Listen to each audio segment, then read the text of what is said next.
Bienvenidos a todos, nos encontramos una vez más aquí en Identidad TV. Como siempre les digo, una ventana abierta, una puerta abierta hacia nuestros pueblos y nuestras ciudades. Una mirada diferente, un nuevo recorrido hacia ellos. Así que los invito a que me acompañen.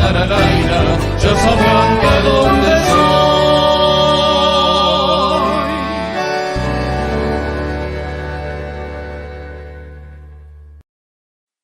Delco Digital te trae una promo caliente. La ola de calor nos pegó fuerte y nos dejó esta promo que quema. ¡Caliente! Internet más cable con los primeros 3 meses sin cargo y sin costo de instalación. Así como escuchás, 3 meses de pura conexión sin pagar nada. Y con Delco Digital tenés tele local para vivir cada colación, fiesta de fin de año y todo lo que pasa en Villaguay. ¡Caliente! Aprovechá antes de que se nos pase el efecto. Delco Digital, la conexión más caliente del verano. ¡Pura adrenalina!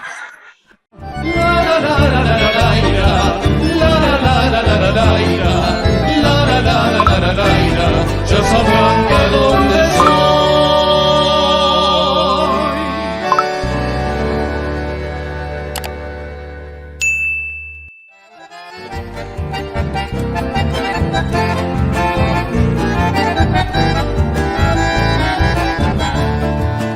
El doctor Abel Chachir es un reconocido cirujano plástico y presidente de la Sociedad Argentina de Láser y Tecnología Médica.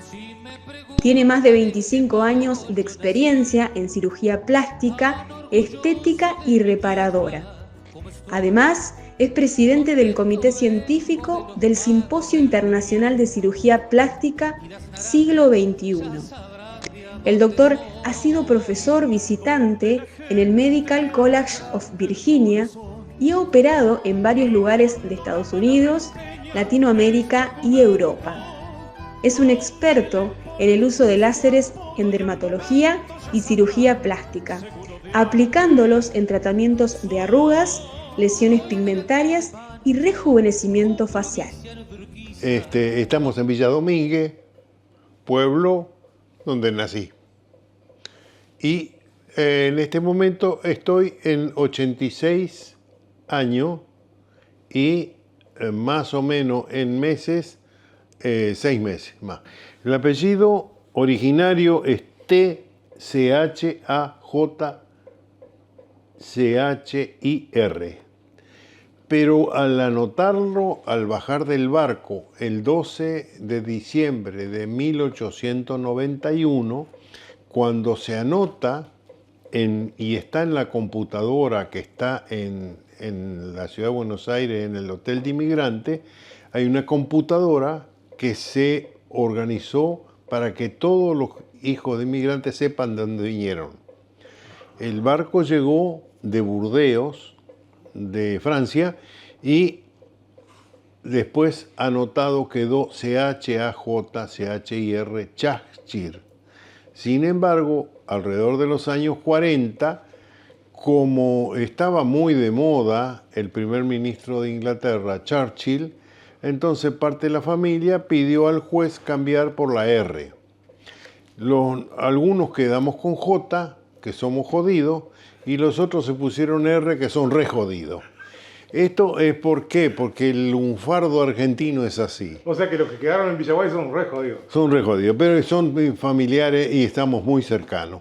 Es decir, nosotros tenemos un grupo en los teléfonos y más o menos son 250, 280 familiares que estamos en contacto, no a diario, pero muy frecuente.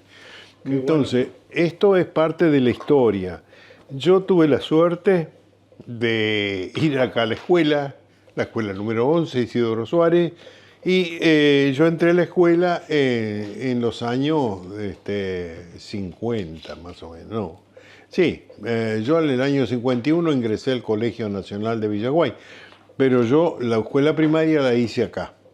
Y acá yo iba primero medio como de oyente y tuve una maestra que fue excelente, que fue la señorita Lanzan, Y ella me preparó para entrar a la escuela porque yo iba de oyente, porque no me daba, yo nací en junio y no andaba para el ciclo lectivo. Entonces, más o menos me entraron a la escuela, un poco los empujones, para que aprenda algo. Yo fui a la escuela a caballo. Y cuando estuve en el tiempo ya para ingresar al colegio secundario de Villaguay, me prepararon en una pequeña escuelita que tenía la ORT para la parte agropecuaria que estaba por allá yendo el camino a la capilla. En ese lugar yo tuve un instructor que era ruso, que era Kippen. Kippen, sí. No era izquierdista, era trotskista, leninista total.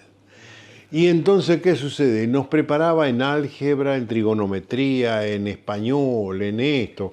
Nos daba clases y nos hablaba de la música de Tchaikovsky y nos hablaba de todo lo que era revolucionario para ellos en ese entonces. Remontémonos para atrás. Sí. Lógicamente que 2 por 3 lo metían preso.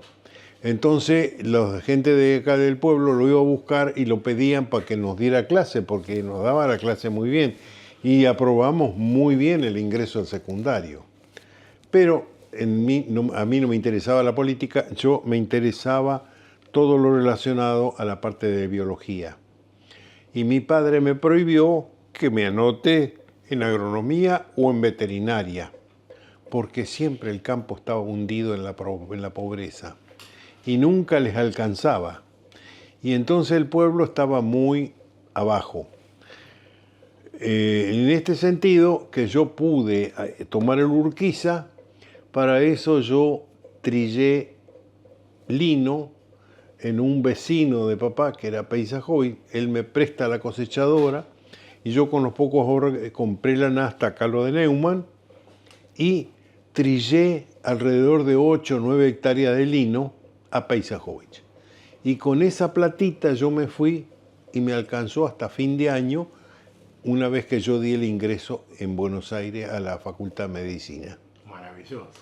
Entonces, tuve muchos compañeros de Villaguay, nos dieron la suerte, nos permitieron ingresar al cementerio con una soga y yo saqué mis huesos que los preparé acá y me fui con el cajoncito de los huesos que saqué en allá, me fui a Buenos Aires para estudiar medicina. Lo que pasa es que mi papá me decía, mira, vos tenés que ser médico porque así, si tenés la suerte y viveza, vas a hacer un tajito así, vas a ganar lo que yo no gano en 2 años. Qué visión. ¿Tá? Entonces, por eso que mi papá era un hombre que sabía de todo, sembraba, cosechaba, atendía a los animales y me acuerdo que era muy bien preparada porque él andaba, ataba las riendas del alazán y podía bolear un caballo o algún animal de tiro de boleadora. Y eso se aprende en la tierra. Exactamente. Yo aprendí a hacer partos con él en las vacas y eso me hizo foguear.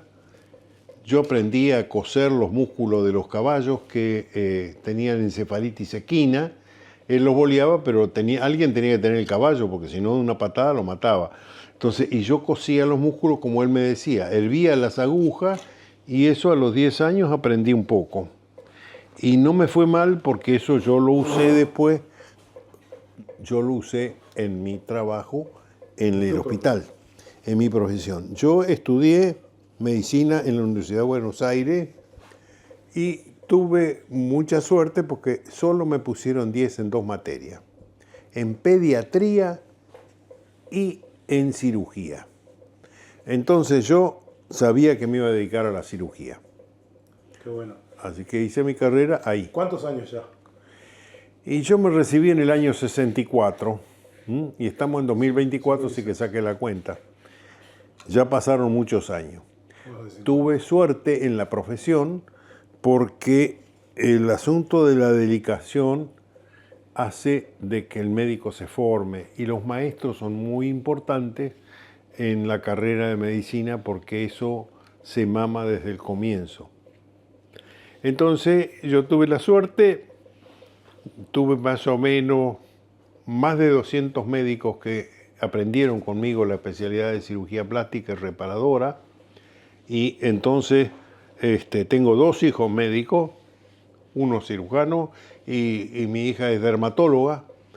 Entonces ella hizo clínica médica y mi hijo hizo cirugía general, primero 4 años. Es decir, tal como marcaba en su momento que había que estudiar. Yo tuve mucha actividad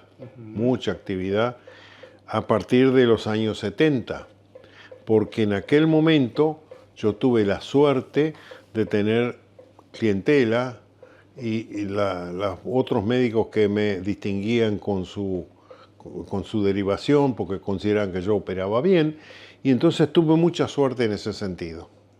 Tuve mucha suerte porque yo viajé para estudiar en otros países, tanto a Brasil, fui a Europa, estuve en Francia, estuve en España, estuve en Italia, estuve en Inglaterra, y entonces uno ve cómo son otros países y aprende de lo que esa gente que tiene mucho más años como país, porque hay que pensar, nosotros tenemos 200 años de país.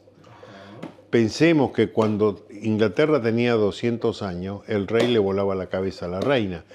Y acá es un país más tolerante en ese sentido, tenemos nuestros problemas, pero los asumimos. Y es un país que está haciendo fuerza por salir. Entonces yo creo que no es el gobierno de una persona o de un partido, el gobierno de todo, el país es de todo. A cada uno le corresponde un pedacito. Es decir, el que tiene la bandera puesta como camiseta va a sacar el país adelante. Las otras cosas no vamos a entrar en eso, pues yo no soy político. Sí. Tuve la suerte de que me eligieran a mí para algunas tareas, que por eso vengo al museo y le traigo a Quiroga estas cosas, que son las fotografías de lo que yo hice en su momento. Entre eso tenemos que, da la casualidad que yo conozco al que iba a ser el presidente cuando era un abogado que venía de visita a ver a River. Y como éramos de River, nos hicimos amigos, con amigos comunes. Y entonces, antes que fuera gobernador, venía al consultorio, se sentaba en la sala de espera y esperaba su turno. No porque él fuera el doctor Menem, quería que lo atiendan primero. Era un hombre muy respetuoso de los otros. Y eso era algo que lo distinguía. A los 10 minutos que hablaban con él, todo el mundo estaba con él. Tenía ese carisma que lógicamente no lo tiene cualquiera. Yo lo encontré, ese carisma, como tenía el doctor Menem, en alguien que se llamaba Florencio Escardó, profesor de pediatría, decano de la Facultad de Medicina y un gran escritor. Ese hombre tenía esa particularidad de llegar a la gente como cuando hablaba. Y eso muy pocos. Un profesor que yo tuve en Río de Janeiro, que se llamaba Pitangui, famoso cirujano plástico, operó a la reina de Inglaterra, operó a Sofía Loren, es decir, un hombre que era muy prestigioso.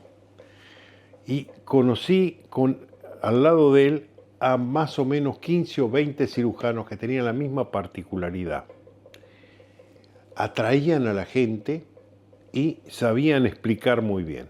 Yo tuve la suerte de ir muchos años a visitarlo a su clínica y él me decía, "Você acha que eu", que era peticito, que era retacón, y que era morrudo, no era, y de tez oscura, dice, "¿qué le parece?". A mí me parecía fantástico, un tipo que hablaba inglés, francés, alemán, castellano y portugués, y escribía como un poeta. Algo tenía que tener ese hombre. Algo tenía que tener. Era maravilloso, era creativo, inventaba cirugías, pero hacía al toque. Es decir, como así, Pelé jugaba al fútbol, operaba. Entonces, esa gente le brinda a usted la capacidad de poder adivinar cómo hizo este hombre para tener 20 o 30 cirujanos excelentes y de gran prestigio, estando él. Todos crecieron. Esa enseñanza yo la tuve y le explico, tengo gente acá en el país que llevaron a altos cargos en la cirugía plástica por su capacidad médica, no porque esté en la ciudad, gran ciudad y capital de la de Buenos Aires, que es muy buena. Tengo amigos y médicos que estuvieron conmigo en Córdoba, en Mendoza, en Jujuy, en Salta, y esos son todos exitosos. A todos les fue muy bien. Algo tendrían. Yo tuve la suerte de poder elegirlos.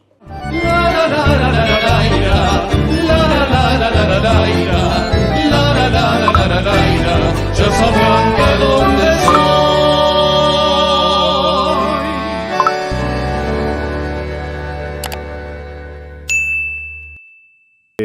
El asunto es así, yo le traje alguna que otra foto, que usted puede tomar las fotos porque las traje al museo, además de la foto que tiene con el primer ministro, le traigo unas fotos que son de quien fue nuestro presidente, que lo criticaron mucho, no dudo que puede haber tenido errores, a mí muchos no me constan, pero es cuando él se operó y yo inventé la cosa de la avispa. Carlos Menem decide hacerse una operación y estábamos cerca de la Pascua. Y entonces él se opera y estaba muy hinchado de estar encerrado. Me dice, che, ¿por qué no nos vamos al sur? ¿Por qué? Porque Río Negro tiene allá el Mesidor y Neuquén, toda la zona del norte del lago Nahuel Huapi, tienen un castillito estilo francés que es el Mesidor, que cuando invitan a alguien que viene del exterior lo ponen en ese chalecito que es precioso. Hasta tiene una huerta donde tienen plantado desde los tomates a las cosas que van a usar para cocinar. Y yo me hice amigo del cocinero porque yo fui de agregado. Entonces, llegamos a Bariloche, lógicamente la plana mayor del gobierno se sumó y se subió al avión, porque eso es costumbre, parece ser.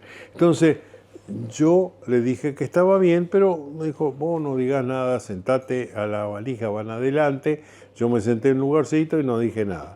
Lógicamente, el jefe de la Casa Militar, que ahora somos muy amigos, el brigadier Antonietti, jefe de escuadrilla de los Mirage, este hombre, un experto aviador, llegó a brigadier general y lo pusieron como reconocimiento a su trayectoria de jefe de la Casa Militar, que es el que se encarga de la seguridad del presidente y orquesta toda su, digamos, la parte de logística cuando el presidente se mueve adentro o fuera del país.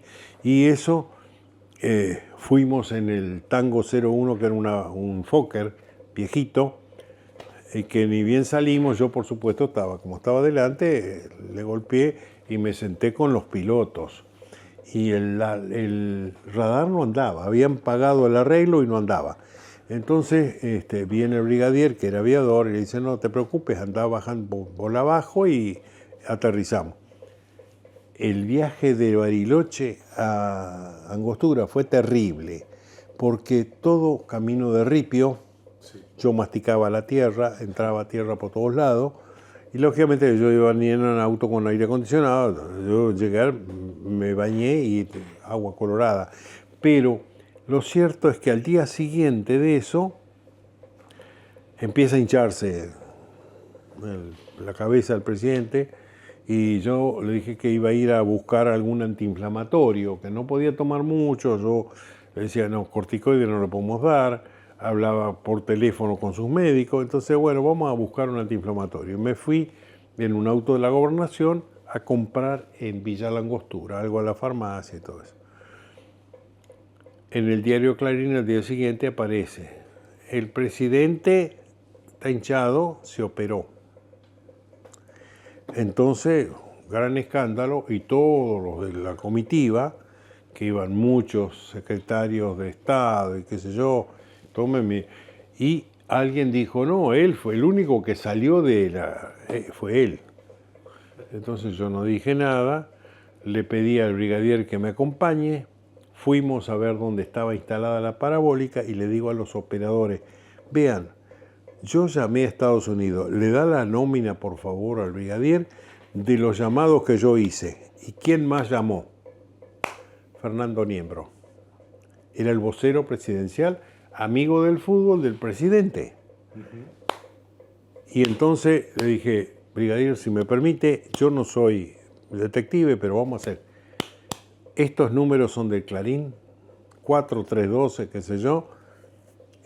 Vamos a averiguar los depósitos y la plata. Lo vendió por 5.000 pesos dólares.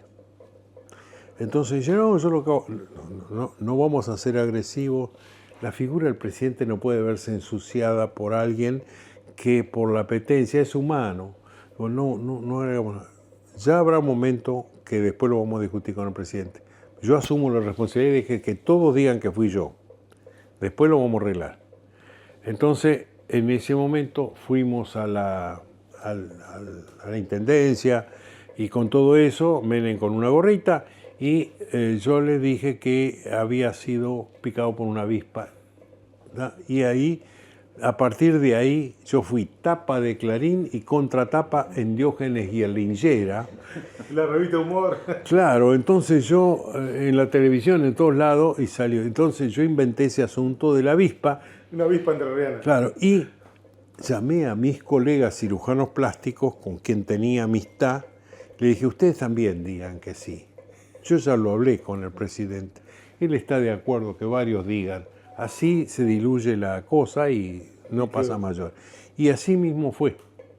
Y entonces, volviendo, cuando ya volvíamos, que la intendente le pedía a Menem algo. No sé qué le iba a pedir para la escuela, para el hospital. El hospital no se hizo sino hasta hace 2 años que él se inauguró. Pero la ruta que yo le dije, usted, mire señora, usted es maestra, acá hay que poner la ruta asfaltada a Chile. El Paso Zamoré fue hecho el asfalto completo por la firma del doctor Menem. Y eso hay que decirlo.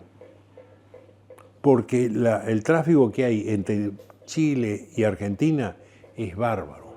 Todos los camiones van y vienen al sur y llevan petróleo. Todo esto hay un gran comercio de ambos países y eso nos beneficia. Y la parte esta de esto, ¿qué sucedió cuando volvíamos de Angostura? Nosotros volvíamos de Angostura y por supuesto yo me fui a mi lugarcito adelante de todo porque atrás iba el presidente en su suite privada y el resto de la gente.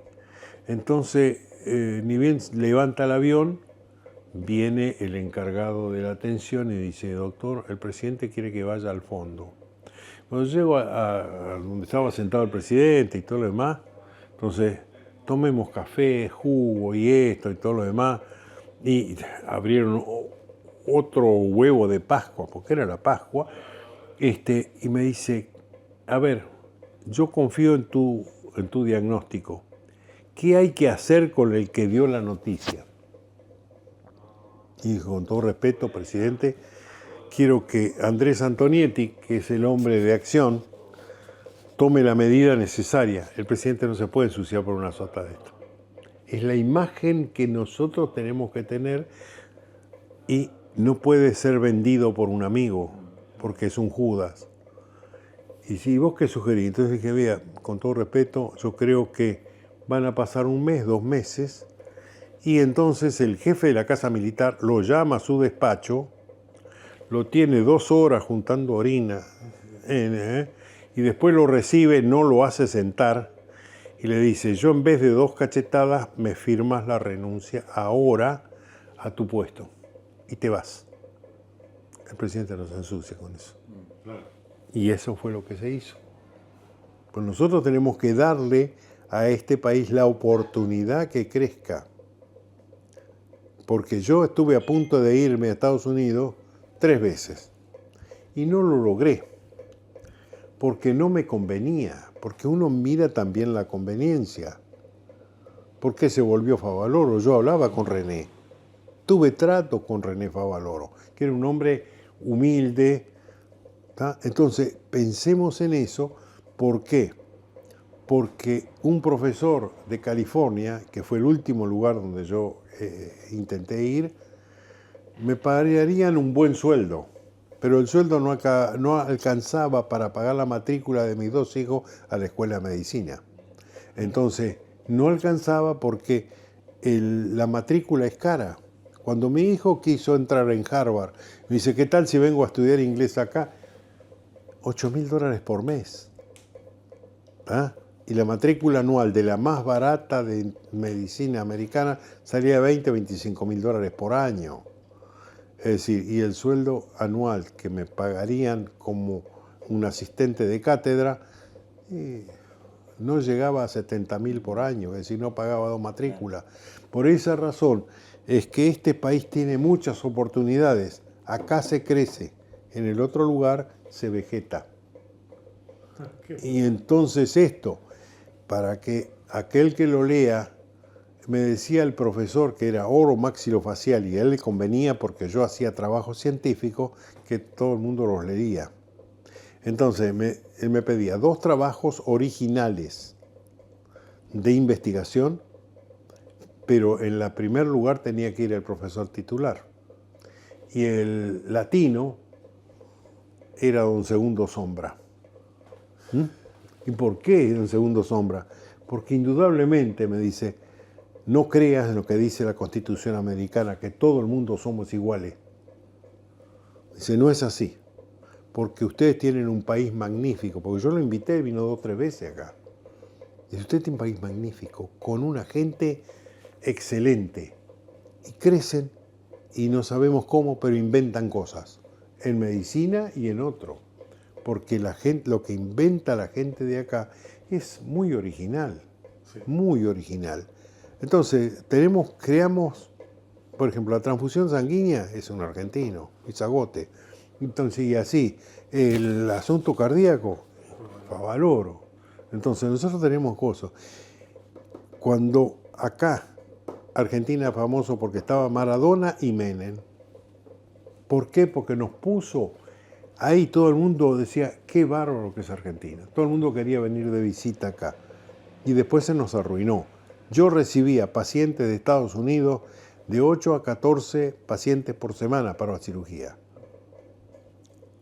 Pasamos el 2000 y fue para abajo, por alguna razón. No la voy a analizar ahora. Pero eso sí, nosotros decía, el profesor de Estados Unidos, Universidad de California, Los Ángeles, decía, 95% de las posiciones de los lugares para los profesores es para nosotros. Ojos azules, pelo rubio y 5 generaciones en el cementerio. Y el otro 5% es para los orientales, los latinos y los negros. Y date cuenta que eso no es el espíritu del argentino.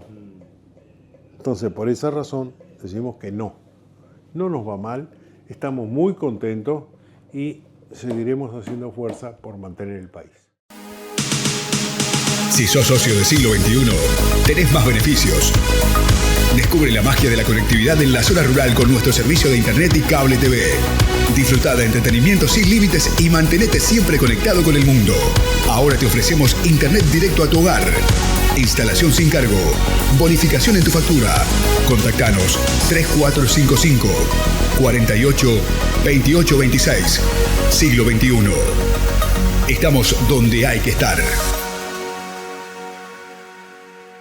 Gracias por acompañarnos, gracias por estar allí del otro lado compartiendo con nosotros. Se vienen fechas importantes, un diciembre recargado con muchos eventos, fiestas populares y demás acontecimientos, y la Cámara de Identidad TV estará allí. Como siempre les digo, también nos pueden seguir en las redes sociales. Ya sabrás.